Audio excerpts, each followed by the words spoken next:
Hey everyone, welcome to the Latter-day Disciples podcast. Super grateful to be joined today by Marti Grant. Marti helps women improve their mental health and emotional resilience so they can create joy for themselves no matter what life brings them. As a wife and mother of three, she likes to joke that she runs a residential treatment center for emerging adults. The very first thing she remembers having a testimony of is that God answers prayers and that connection with Heavenly Father is what has carried her through all of her trials. Marti and I were recently introduced by a mutual friend, and we had the opportunity to chat offline, and I just was so touched by her spirit and her wisdom. And so I'm really excited to have her join today to talk about what I think is perhaps one of the most vital topics for each of us individually, which is how do we discover our own personal mission? You know, we've made covenants, we've made commitments about things that we were going to do here on earth.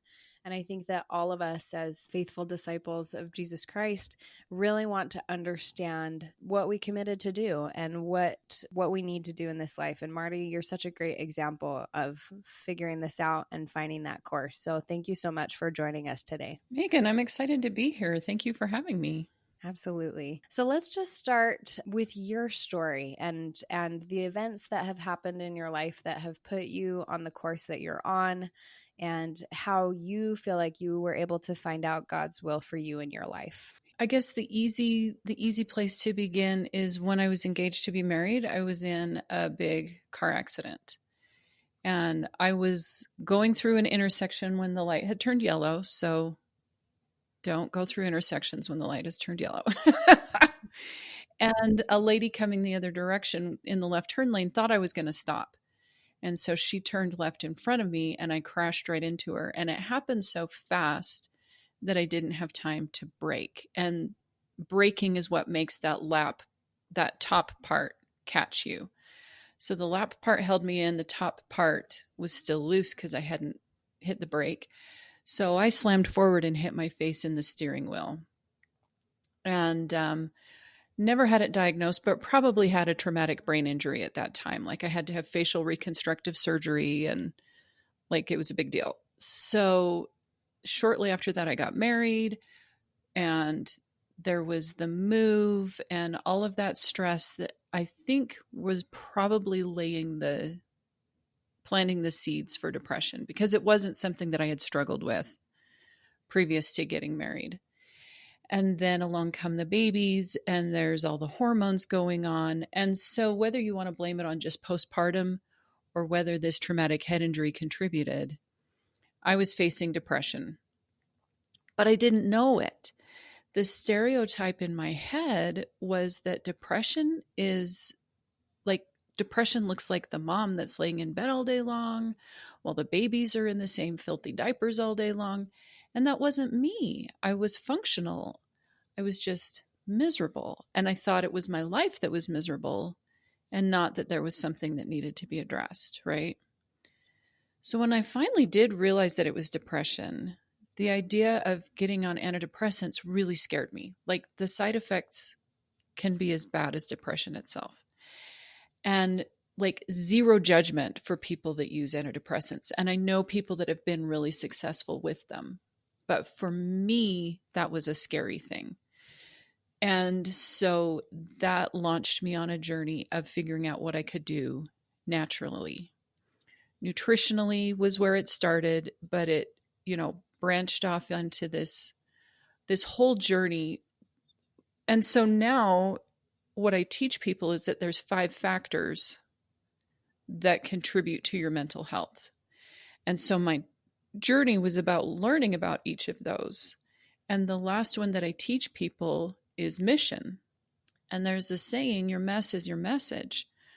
Well, having fought through depression, having gotten through to the end of that long, dark tunnel, and then having the knowledge that I had gained, I started feeling those promptings, those nudges from Heavenly Father to get out there and start talking about it and try to help people. Because God is such a merciful God. He's such an efficient God. One thing that I have learned is that nothing he does for you, Meghan, is just for you. And nothing that he does for me is just for me. And sure, he could bring every depressed person through the same journey that he brought me through, but they have different skills and talents than I do. And part of what connects us and helps us to build Zion is helping each other. And so if God is only ever working with each of us individually, we don't need each other. And so we don't build Zion. We don't build unity. And it says in the scriptures, if we're not one, we're not his. Well, part of what makes us one is relying on each other and helping each other. So if he brings me through one kind of mess and now I have something to offer someone else, well, they have different talents, they have different skills, they have a different journey, and now they have something that they can offer me. And now we can build and help each other. So that's why I think we have each individual missions, because boy, do we all need God. I am not taking away from that at all. But he wants us to build unity. And so part of how he achieves that is by putting, gosh, it's making me emotional. Part of how he achieves that is by putting something in me that you need or that someone else needs, so that when we find each other, we have ways to help and build each other up, instead of it just being like, oh, hey, nice to know ya. Then we're helping each other, we're building each other, we're getting each other back. And so when we have a trial, so back to your question, finding mission, when we have a trial, when we have a difficulty that we conquer, we're then on a place where we can reach down and lift somebody else up. And that's how we discover our mission, is what giants have we battled that now we can help somebody else with. Yeah. So powerful. And it's so true. I want to talk a little bit more about just about that idea of your mess being your message, and how do you get to that place? Because obviously, we all have our various trials, and I've spoken with some people whose trials are just unimaginable to me in the depth of their difficulty. And I'm curious about how, when you're in that place, can you even cultivate the attitude that, like, this is going to give me experience that will someday help someone else? Or, like, do you have to fight through the mess first completely before you feel like you have something to offer? What's your experience with that? So there's a reason that people struggle with imposter syndrome. Like, we have this belief that we do have to get all the way to the other end of our trial before we can be of any use. And another way of putting that is that we think we have to have it all together before we can help somebody else. And I'll tell you, it was tremendously helpful to me when my therapist talked to me about the concept of the wounded healer, that we can still have pain, we can still have difficulties. I can still wake up some mornings feeling depressed, but does that invalidate what I've learned and that I can help other people? Absolutely not. And it's totally the voice of the adversary that is trying to get across the message that you have to have all your stuff together before you can help somebody else. That's nonsense. So to answer your question, it's almost like a working from the middle out. Like, in some aspects, you've got to at least get started. If you're still a wreck, if you're still really struggling, it is going to be hard to help other people. But on the other hand, helping other people is part of what is going to get you out. And that's part of why I teach the impact of mission, because having somebody larger than yourself, something larger than yourself, somebody other than yourself, is part of what will get you through what you're dealing with. That has to be in conjunction with taking care of yourself. It can't be that oh, I'm a wreck, but I'm not going to deal with it because I'm just going to go help other people. That's just a way of covering up and not dealing with your stuff. But if you are dealing with your stuff and you're also reaching out to help, both of those things in conjunction will get you out. Yeah. I love I don't remember who first said it, but some general authority in the past talked about, being at the foot of someone else's cross when you feel stretched on your own cross, and how powerful that is in terms of, using service as a way to better bear your burden. I'm curious, what experiences have you had, or who have you encountered that, maybe it wasn't necessarily their trial that they were drawing inspiration from, but perhaps, it was something else in their life that they felt impressed by the Lord that they needed to pursue? What does that process look like? Does that look different than using a trial to propel you forward? Or is it kind of the same idea of, if the Spirit is leading you on to something, you pursue it anyway? What are your thoughts on that? Yeah, I'm trying to think through that. Usually the people that I can think of, it is a trial of their own that they conquered, or a circumstance of their own that they faced that gave them not just the knowledge, but also the passion for helping others. And so it doesn't necessarily have to be a difficulty that you've faced on your own, but it often is that in some way it has touched your life. Somebody with a child with autism could become passionate about autism awareness and finding solutions and things like that. So having not experienced it personally, they were still touched by it and still felt that call. It's kind of like, when President Nelson says that good information leads to good inspiration, God's far more likely to inspire President Nelson with a wonderful new form of heart surgery than he is me. And even if, I'm not trying to claim it, but even if you could say that my connection to God is as good as President Nelson's connection to God, I still don't have the same knowledge base. And so again, back to how efficient God is, it just makes more sense for him to go through President Nelson. So you could be touched to, help children in Africa. But if you know nothing about Africa, if you know nothing about what orphans go through and how to help them, you're actually less likely to be used as a tool until you've at least gone on a mission trip to Africa and started to experience it and volunteered. He uses our life experiences to help build our calling. He's not very likely to start from ground zero. Right. I think you hit on a really important point, because I agree with you. I feel like the Lord often does call us and teach us our mission through the challenges that we face. But I think that the other possibility, and I feel like this is what you're hitting on, is that he can also call us through the things that we feel impressed to study.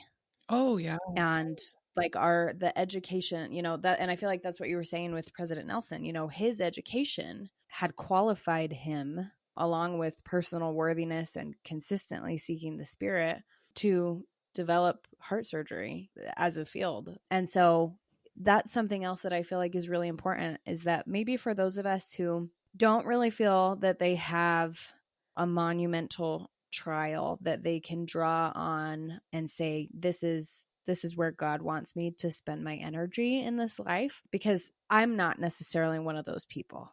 I look at other people and I am amazed, because I feel like the trials that others go through are just so heart-wrenchingly challenging, and I can't compare to that. That's not to say that I don't have trials that stretch me, because I do. I believe the truth that we all are given the trials that we agreed to, and that most of us wouldn't trade, especially having overcome some of those hard things. But for me personally, I think I relate more to following small inspirations from the Spirit about things that I want to learn and ways that I want to grow, and that those have been kind of the primary opportunity that the Lord has used to teach me my mission, if that makes sense. Absolutely. It's somebody that grows up to be a master painter is more likely to be the kid that just could not stay away from the crayons all growing up. Mhm. You know, we have Right. interests that are just kind of there that we can fan and that God can use Mhm. and that blossom into mission. Yeah. I always felt that way about like certain historical topics that people would be Hmm. interested in, like both biblical history and what I would call as, secular or temporal history. Like I was always drawn to the Revolutionary era. And like that's Cool. an interest that I feel like my soul must have had. Like I must have been very invested in that time and those people and the events that were happening. And I know other people who were interested in Alexander the Great or even going into Asian history and China and the empires there. Like and I find that so interesting because I think it gives us a hint of maybe some of the things that our spirits were invested in premortally. I know other people who felt like they were among the angels who sang when Christ was born and that it's recorded there. So I think maybe just even doing some self evaluation to say, what are the things that interest me and why do they interest me? And we're given such a unique perspective because we believe in premortality. We believe that we had a form and intelligences before this life. And so I think that that's really important to just remember and maybe explore a little bit. And something to seek personal revelation on is what were the things that my spirit was interested in before I came here and why? And how can I tap into that and find inspiration and direction as well? Absolutely. One thing that's so easy for us to forget is that this life, as important as it is just the tiniest little blip. And it feels so like all consuming and daunting. And really, it's just this little burp Mm-hmm. compared to how long we've already been around and how long we will be around. And so, speaking to you feeling drawn to the revolutionary period, I 100% believe in guardian angels and helpers from the other side, and that pre mortality, post mortality, we 100% are hands on. So I can just see you like in the woods in New England, and you're like whispering to some little general, hey, we've got to go over this way. And you know what I mean? I can totally see that kind of thing happening, and that Mm-hmm. you being like personally involved in how things went down. Oh. Well, if you, like you said, seek personal revelation around something like that, and you're having a hard time in this life, knowing who you are more broadly can also help a ton. Mm-hmm. Because if you're like, dude, I can handle guerrilla warfare, I can handle this. Like it's really helpful to have that perspective of knowing more about yourself than just what's happening in this current mortal existence. Mm-hmm. Yeah, the strength of knowing who you are and who you have always been. And knowing who we are, like that is one of the things that Satan attacks the hardest. Identity is so important. And so he attacks it hard, hard, hard. We, especially people that have grown up in the Church of Jesus Christ of Latter-day Saints, we sing, I'm a child of God until we're mother deaf to it. Like the words go in one ear and out the other, and we don't really think about it. And knowing who we are in an eternal sense is so critical. Mm-hmm.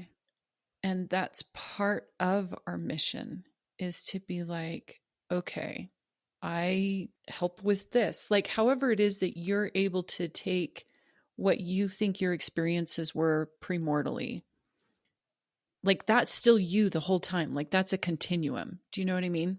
Mm-hmm. Take that and apply that. Okay, I'm the chick that can help guys know what to do in the middle of war. Like I listen to inspiration, I give inspiration. I'm here to lead people through their battles, like kind of boiling it down into a sense of identity and clinging to that, because that's what Satan wants you to forget. He wants you to forget who you are, not just as a child of God, but who you are as in what you are here to do, what you're here to offer to others, the gifts that you have, the light that you shine. Satan wants you to forget that, because he doesn't need to get you, off selling drugs to derail you. He just needs to get you forgetting who you are. Oh, that's so true. A couple of thoughts. First off, I love this picture that you're drawing of me, of my spirit, coaching people how to win the Revolutionary War. I think that's so epic. That is so powerful to just consider yourself and, yes, know that you are an eternal being and you have done more than you think you have. I think a lot of us look at our lives, and I know that, like, a personal challenge for me as I was trying to figure out my mission and what God wanted me to do, and I still haven't figured that out completely yet. He gives me new iterations over time when I am ready for it. It's very line upon line, which I think should be expected. But one of the biggest things for me that was a big strong, that was something I had to overcome, is that I always felt too young. I felt like I'm too young, I'm too inexperienced. No one would want to listen to my voice because I haven't had the same breadth of experiences. And that, I mean, that discouragement Satan will give to you any way he can. It could be that you're too young, it could be you don't have enough money, it could be you don't feel like you're a likable person, or you're not attractive in the ways that you feel like you want to be attractive, whether that be physically or, your intellect is not attractive to other people. Satan will get to you however he can. But this was my biggest challenge, was feeling like I'm too young. People are not going to want to listen to me. And I think that, as you were saying, a knowledge of our true identity can overcome any of these petty untruths that Satan would throw at us. Because am I really too young? How old is my spirit? Millennia old, right? Yeah. I have so much experience to tap into that I'm not even cognizant of on a daily basis. And even just having that perspective, gosh, that gives you so much confidence to be able to say, that's not even, what Satan's telling me isn't even true. If he's telling you you're not pretty enough to pursue something, well, that's not true. I'm a daughter of God. He made me. I'm made in the image of my heavenly mother, who is a perfected goddess. Like, I have everything that I need to go and be successful. And worldly standards don't matter. That's the other thing, is that we have to disconnect from what the world would tell you, because the world is just Satan's plaything, and their standards are they're his standards. They're all lies. There's no depth to them. What do you think about that? Like, what role does overcoming the world and worldliness play into discovering your mission? Listening to you talk about knowing who we are and not believing the lies. One of the interesting things that following God invites us to do is to be able to hold two different opposing truths in tension. And so, yes, absolutely, like, you've been around for millennia and you're not too young. At the same time, I think one of the ways that we can be used for God's glory is when we are too young, Mm-hmm. or too whatever, and for God to make something amazing of it anyway. That's true. When the Queen of Sheba came to visit Solomon, she was so blown away by how wealthy he was that she was like, wow, now I know that there's a God in heaven, because I know there's no way some mortal guy could achieve this on his own.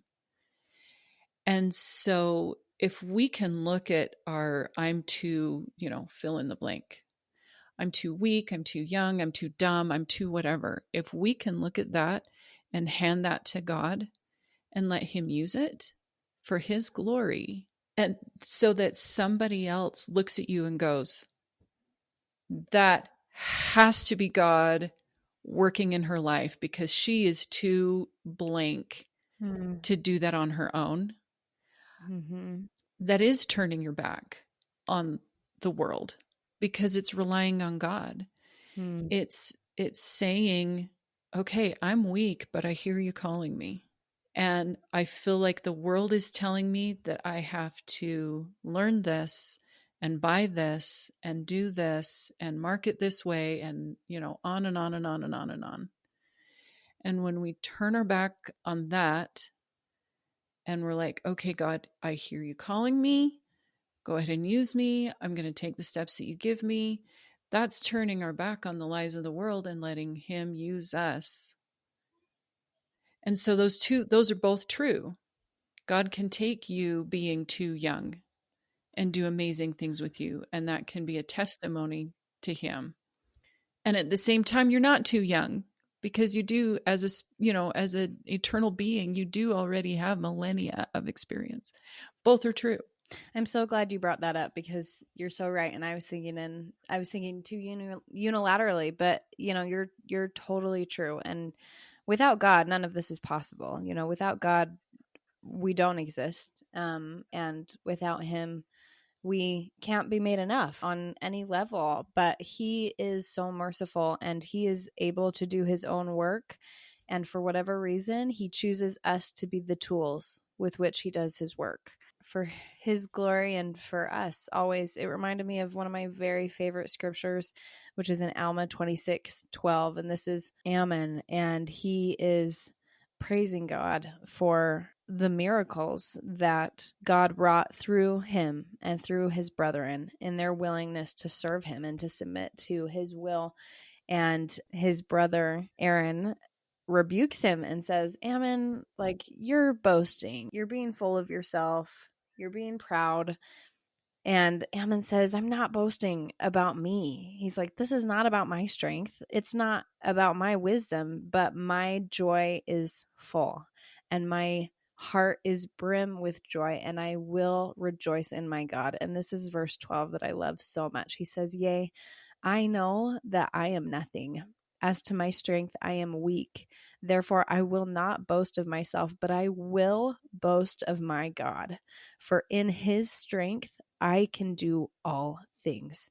Yea, behold, many mighty miracles we have wrought in this land, for which we will praise his name forever. And I hope that that is the attitude that we can all have, as we are searching and hopefully finding and starting to work in the ways that the Lord wants us to, is this realization of it's not me. Like, I am not sufficient to this task, but God has made me sufficient. He has made me enough. He has used me to work miracles in people's life. And I think that's such just a powerful reminder. Thank you for sharing that. I used to come from a place of kind of like, God, make me bigger and smarter and cooler so that I can be an instrument in your hands. And now it's almost like, make me smaller so that when you do cool stuff, we can see without doubt, whoa, God did something really cool over there in spite of what a small instrument I am. You know what I mean? I used to think that it was about me becoming, and it's always like we're always becoming, right? But we kind of get this little thing in our heads that there's like some kind of finish line to cross, and then grace can come into our life, or then God can use us, or whatever. There's no finish line. And so it's not about him making me into whatever before he can use me. It's about me giving whatever I am right now and really succumbing to his will. Mm-hmm. And I think that's where the true power lies. And so for those of us that have like this fire and, we're go-getters and stuff, it's so easy to rely on our own strength because we have cool ideas and we're motivated and we can't wait to dig in and go, go, go. And to be able to submit even that to God's will and be like, use me in the way you want. And I'm just going to try to chill and let it be about you. I'm going to get out of the way so that you can do it. Exactly. Yeah. Exactly. I want to talk a little bit about action and Okay. Yeah. choosing to act rather than be acted upon. because I feel like it's really relevant to this topic of, maybe you have felt inspiration in your life. Maybe you've been given direction. You're passionate about something. You've overcome these challenges and you feel like perhaps you can be of service to the Lord. But the next step, and arguably the harder step, I'd say, than just figuring out what is something God would have you do, is actually moving forward to do something. Tell me about your experience with that, and what do you feel like is the process to not just receive inspiration, but then to act on it? Well, I'll tell you, I'm not sure how many years now, this mission to help women struggling with depression has been on my heart. But for the majority of that time, I've been pretending to take action. I've been thinking that I was taking action and not really actually doing anything. And so you could describe that as playing small. I was doing stuff, but it was little and it was safe. And so for me, in my experience anyway, taking action is actually doing the part that scares you, that scares you bad. So much of it, like again, God is super efficient. If I'm trying to reach out and help other women, it's about them, but it's not just about them. It's about me, and it's about my faith walk with God. And if I'm playing small, then I have enough strength for it. I have enough capacity on my own for it. I have enough knowledge on my own for it. I have enough time on my own for it. If I'm playing small, I'm all I need. And God doesn't need to get involved. And so nothing really happens. But when I start doing what I don't have enough for, I don't have enough time for, I don't have enough courage for, I don't whatever, then I have to rely on God. And that's when God is finally invited in. And that's when his signature is finally on it. And that's when we can finally go, oh, there's no way she could do that on her own. That was 100% God involved. But as long as I'm playing small, I'm still relying on my own strength because that's all I need for the size of what I'm doing. So you can take action in a safe way, and it's going to take forever, and you're not really going to get anywhere, and you're going to feel like you're keeping busy, and you're going to feel like you're serving your life's mission, but you're also going to see nothing's really happening. I'm sorry, that's the bad news. Like, it's got to be action that scares you. It's got to be action that is more than you think you can handle, because that's what says, okay, God, it's got to be you then. Right. Well, I feel like this is where you're inviting the enabling power of the atonement into your life, is when you have to exercise Christ-like attributes like courage, like vulnerability, like humility, where you're tapping into and actually living your covenants when you've covenanted to sacrifice and to be obedient when it's uncomfortable and to live the gospel when it's inconvenient.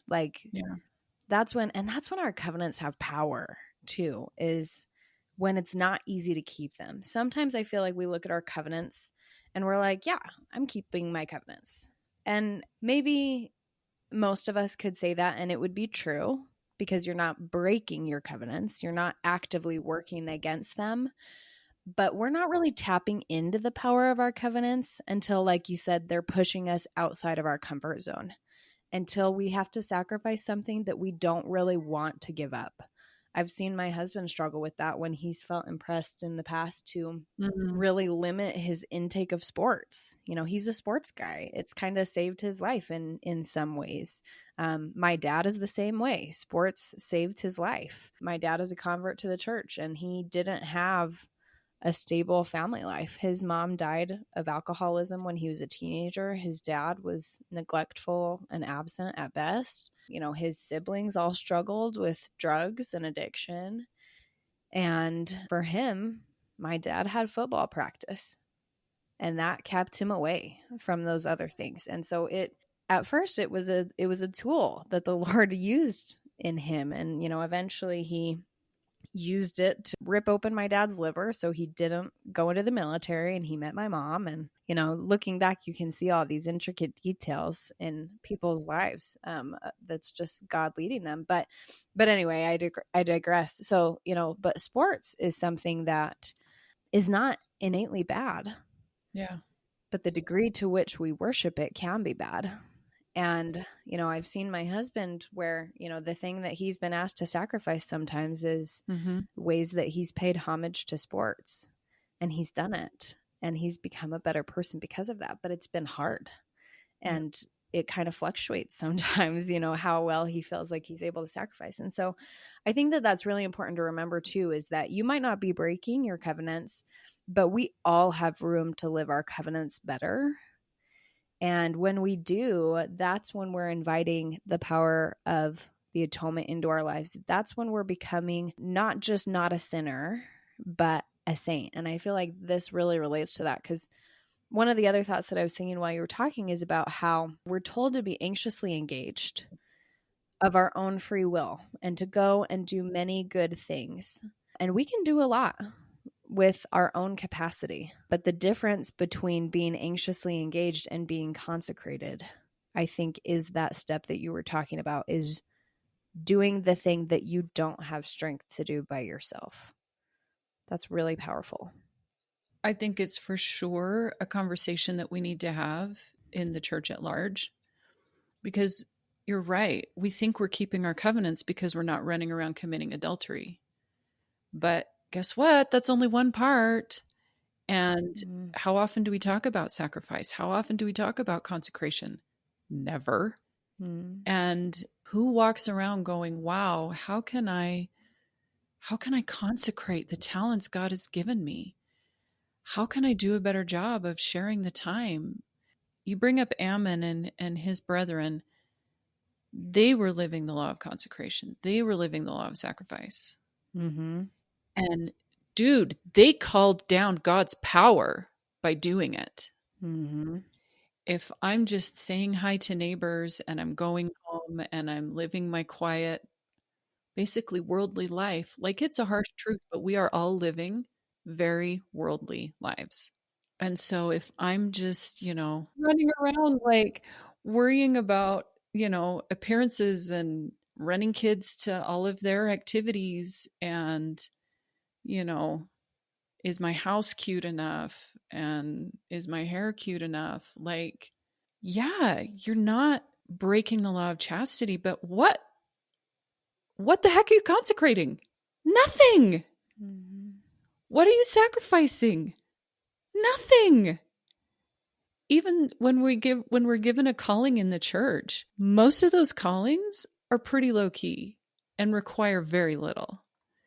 And so if you think that's living the law of consecration to show up for, young women's, maybe if you're in a place in your life that's a huge sacrifice, then yeah. But for the most part, we're waiting to be commanded. We don't give until we get an official calling, and we're going through the motions in a lot of ways. And is that sin? No. Could we go deeper and have a more vigorous life with God? Absolutely. One of the quotes that haunts me is, Brigham Young said that we're living below our privileges. What are our privileges? What do we need to do to reach them? Like, we're just going around going through the motions, piddling away this experience, when I believe what the scriptures are teaching us is that we have the power to be ministered to by angels daily, like Nephi, to be moving mountains, to be parting seas. Moses wasn't anything special. He did something special. He gave his life to God. But he's not a cooler spirit than I am. So all of us have the potential to be living with God. And we're not. And that is so sad to me. And this is where the conversation gets so vitally important to where we are in history right now. because the expectation is that we will fully consecrate ourselves to God so that everything we do is for His glory and we get the resulting blessings from that, which include exactly what you were talking about, literally and visibly. That's the thing that I think we draw the line at, is we can be ministered to by angels, but we probably won't see them or know that they're there. That's not true. Yeah. We can see angels. President Nelson has said it. He said he wants us to get to the point where we can part the veil. Yeah. And also, that is the Lord's expectation of His saints in the last days. When we build Zion, when we achieve that level of unity, that should also be what we are experiencing, is walking and talking with angels and hopefully with the Savior Himself.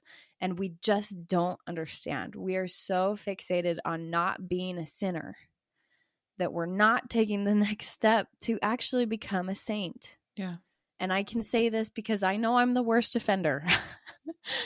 There's no, I don't mean to say this with any hypocrisy because I am aware that I am not living up to it. I've been given glimpses, which I'm so grateful for. Is there have been experiences, earlier this year where the Lord very tangibly was showing me, this is what it feels like to be this kind of a version of yourself. And it was transcendent and it was life-changing. And unfortunately, it was just a glimpse. And He told me basically that it was just meant to be a glimpse right now, showing me something to work towards again. But, this whole idea of our personal mission, it's really good to talk about in the context of, we have this mortal existence. We want to serve the Lord. We want to be true disciples. We want to bless other people. But you guys, it's so much bigger than that if we are the disciples that I think we are supposed to be, which is the ones that are here to usher in the second coming of the Lord. I truly, firmly believe that. And you're right. We are living beneath our privileges because we are not actually tapping in to the power of our covenants. And I feel like President Nelson and the other, the apostles and prophets have been trying so hard to tell us that. Why do you think they're emphasizing the temple? Why do you think they're talking about that? It's because we aren't understanding it just yet. I got on a soapbox about that, Marti. I vote yes for soapboxes. I think when we imagine the second coming and what it's going to be like to build Zion and everything, we kind of imagine enjoying capacities that we don't currently have, right? Mm-hmm. And that goes back to your question, do you have to get to a certain point before you can start living your mission? And I don't think we're going to get there if we don't start living it. I've got a couple stories. One example for me is Alma the younger. You can read in the scriptures when he says, "Oh, I just wish I were an angel. I would go preach over here. I would go preach over there. I would bring so many souls unto Christ. I just wish that I could speak with the trump of God." And then he's like, "Okay, but maybe I sin in that wish and I'll just be happy with who I am and what I am and where I am." Well, guess what he does? He walks around preaching the gospel. He doesn't get to be an angel popping in and out everywhere and preaching all over the world, but he sure does his best to preach to the part of the world that he can access. And he spends his life walking around, preaching here and preaching there and listening to God and following inspiration and working miracles here and refraining there. And so guess what? He gets his wish. That was the coolest moment to me when I realized what happened to him. When it says that he wandered off to the land of Moab or whatever and was never heard of again. And so the saying went abroad that he was buried by the Lord like Moses was. He became an That's angel. talking about translation. Mm-hmm. And that's exactly what he was wishing for, that he could be a translated being and go around. Well, guess what? I think the reason he was given his wish is because he did his best to do what he could with what he had instead of waiting Mm-hmm. for the greater power. And so I actually had an experience like that yesterday. I have an entrepreneurial spirit. I've wanted for years to have not just one thriving business, multiple thriving businesses. And I want to be the person that, like, when I find out about a struggling high school teacher, that I can surprise him with a brand new car. That, you know what I mean? Just like the Mm-hmm. random, really big, really fun, surprise, generous things. I want to be that person. And I was on my way to lunch with a friend yesterday, and I was thinking about that. And, gosh, I just would love to be the person that can just be like, oh yeah, I'll pay for that. Oh yeah, let me get you that. Mm-hmm. And then I was like, well, why not start? It's more of a sacrifice for me right now because my business doesn't have a huge income yet. But I can make that sacrifice and go ahead and pay for my friend's lunch out of my little baby business income as an act of faith, Mm-hmm. showing God that when he gives me a bigger business income, Yes. that he can trust Mm-hmm. that I'm going to spend it on cars for other people or whatever. And you know what I mean? And so whatever it is that we're going, oh, I can serve God when I am blank, or I can do that cool thing when I've learned blank. Well, how do you think we're going to learn it?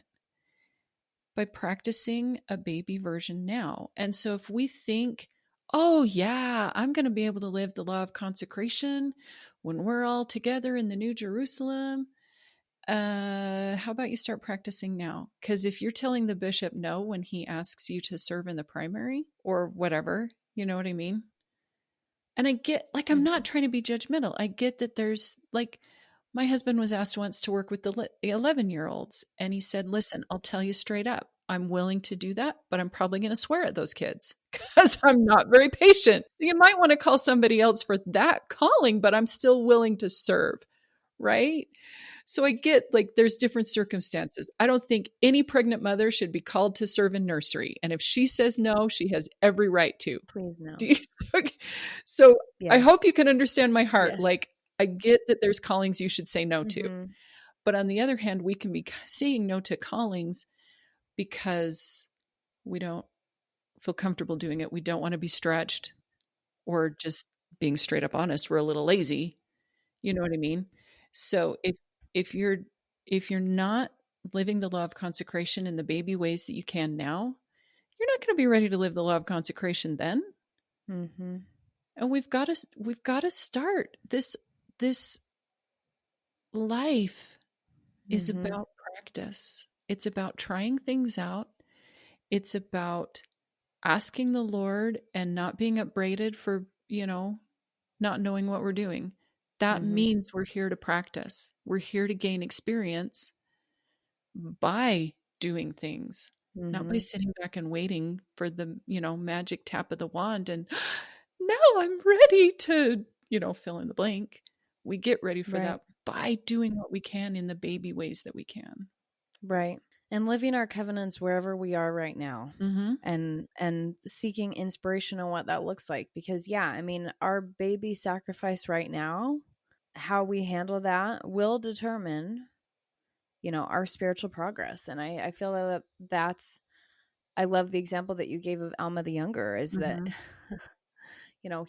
his life, gosh, I mean, went from the vilest of sinners to a translated being with the capacity of an angel.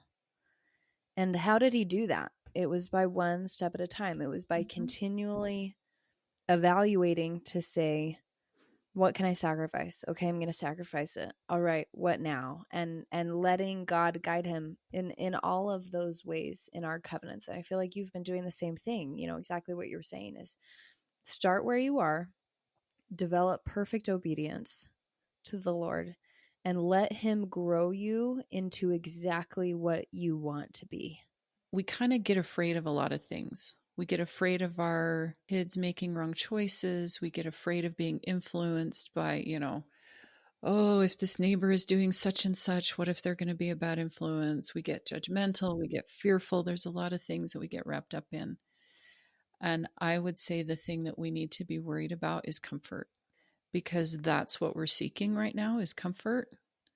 And that's what's keeping us from living up to those privileges that Brigham Young hauntingly said are out there.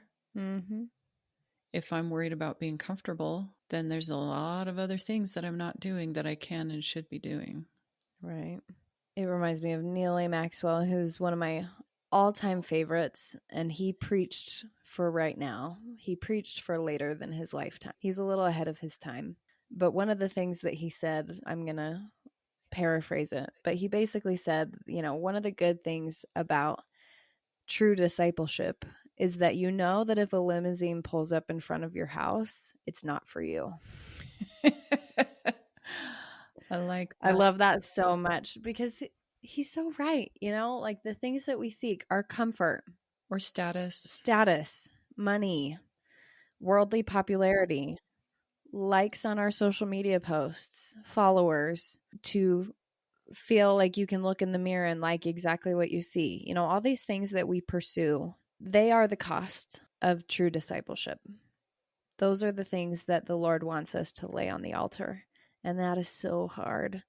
But my goodness, he rewards with more than you could ask for. Well, we're about out of time, but Marti, thank you so much. You are such a wealth of spiritual knowledge and testimony. I can just see your testimony shining out of you and everything you say. And I'm so grateful for the insights that you provided. So much food for thought, when it comes to what we each can be doing and maybe the things we need to focus on to discover our personal missions a little better. Do you have any other closing thoughts or remarks that you'd like to leave us with?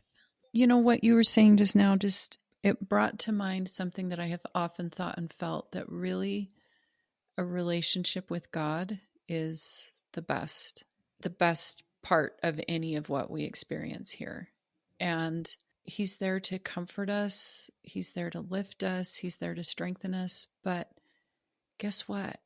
Stepping into doing something hard and scary in his service, you're going to get to know him like you never have. And what an exciting thought that getting to know him and interact with him and actually open the door and invite him into your life is just on the other side of doing that scary thing, of actually consecrating your talents, of actually taking that step out of your comfort zone.